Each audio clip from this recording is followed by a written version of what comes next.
Now let's talk about the offsite strategies, the stuff you can do outside of your website. Backlinking. This is kind of a very tedious and manual process. You gave me an example where two of you could collaborate.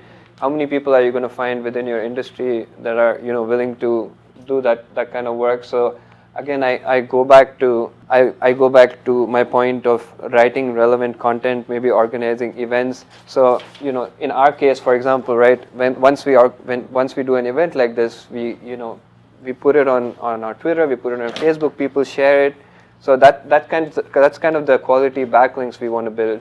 If we have good articles, recently we collaborated with St. Peter's University to help their students. It's like more of a student consultation program. It's called Town and Gown program. So when we released that on our website and shared it, we got ton of likes in the local Jersey City community, and people started sharing it. So you want to spread the word about your company or things you're doing maybe in the local community, or things you're doing, or maybe read about a certain topic that you don't know enough about, and then you can write your own blog. Same thing. You could use videos again. Social media, right? Even though Google Plus is not like the most popular, we all know that Google Plus is not as popular as Facebook. Guess what? Google Plus is owned by Google. So to promote that, they give a lot of advantage. I mean, plus points for people who have a Google Plus profile and link it back on their website. If you have a Google profile and if you're backlinking to their website, brownie points for you. Consumer reviews, right? Good and bad. If you're in Yelp and City Search and TripAdvisor and stuff like that, you're automatically getting one profile backlink. And then if people are giving you good reviews and stuff, that's another, that's like building your brand.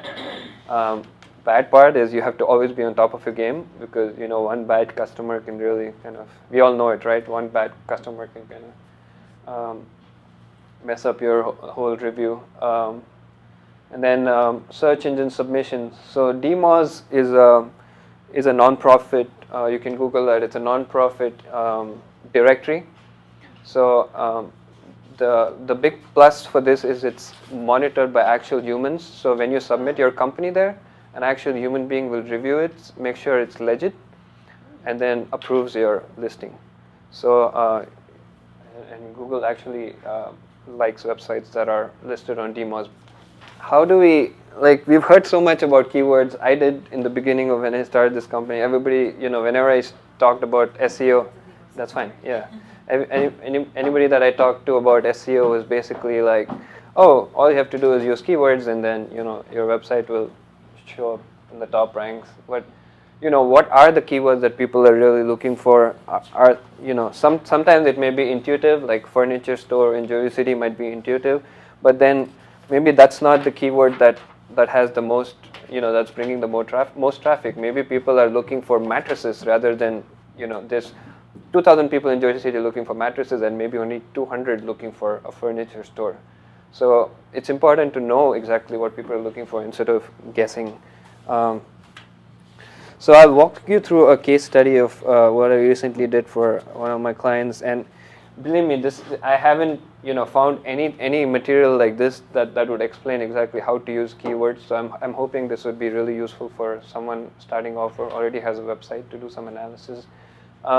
So basically, you list all the different possible combinations of keywords, and we'll show you. I'll show you on the case study, and then you plug in those keyword phrases onto Google AdWords keyword tool analyzer. This is again a free tool. If you have a Gmail account, just type google.com/AdWords, I believe. Yeah, and then it'll give you the keyword tool analyzer.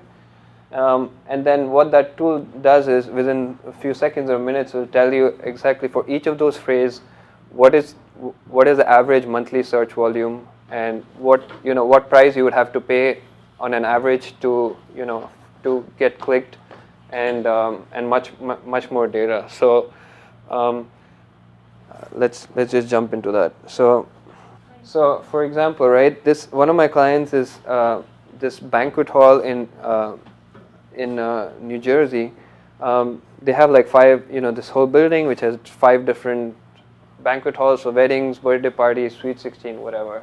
So how, we did this analysis, SEO analysis for them, like what are the keywords that people are using to search for services like theirs.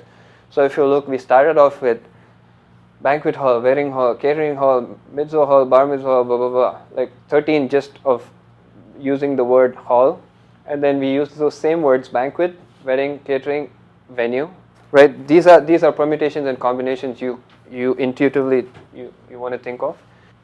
And then we did the same because it was in New Jersey. Now there's a geographic element to it, so you want to include your, again, if it's just a city-centric, banquet hall is more, I would say people from all over the state would possibly use their services. That's why we have New Jersey. But if you probably want to just focus on your local city, then you would probably use Jersey City. So again, combination: banquet hall, New Jersey; banquet venue, New Jersey; and then NJ, again hall, venue, and then county.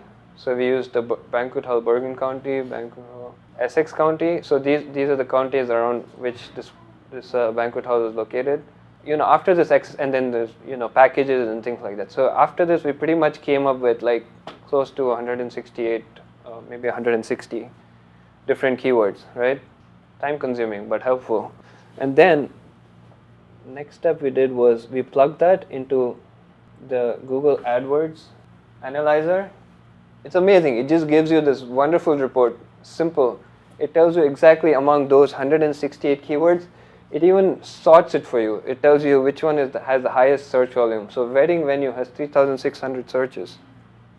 And what is competition? It tells you, because this is for paid advertising, right? This tool is used for paid. So it tells you what the competition is in this keyword. Obviously, there's tons of venues. Everybody wants to be top in that. So that's why it costs, it has high competition, meaning you'd have to pay a higher cost per click to show up.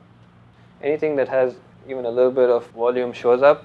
The rest are basically garbage. If you're trying to optimize your website for those keywords, doesn't help. You might as well focus on these 25 odd keywords. Even in those, it's probably impossible to focus on all 24. You might want to pick. What I focus on is in these competition levels, which is low and medium. If you're just starting off, that's probably where you want to target, so you get the best bang for your buck. Like for example, it says Sweet 16 venues, right? Maybe write more blogs or write more social media posting about Sweet 16 venues rather than some of these. And then another cool thing you could do is there's a lot of keyword density. It's called keyword density analyzers. And again, you could Google the free searches, and all you do is plug in your website, and it tells you what keywords occur on your website the most. So here you see event was the most occurring keyword. The name Ilan was most occurring. Weddings was most occurring. They should have been optimizing for these phrases right here. Wedding venue and banquet hall. Those should have been the phrases that should be showing up as high density, but those are not. You can clearly see.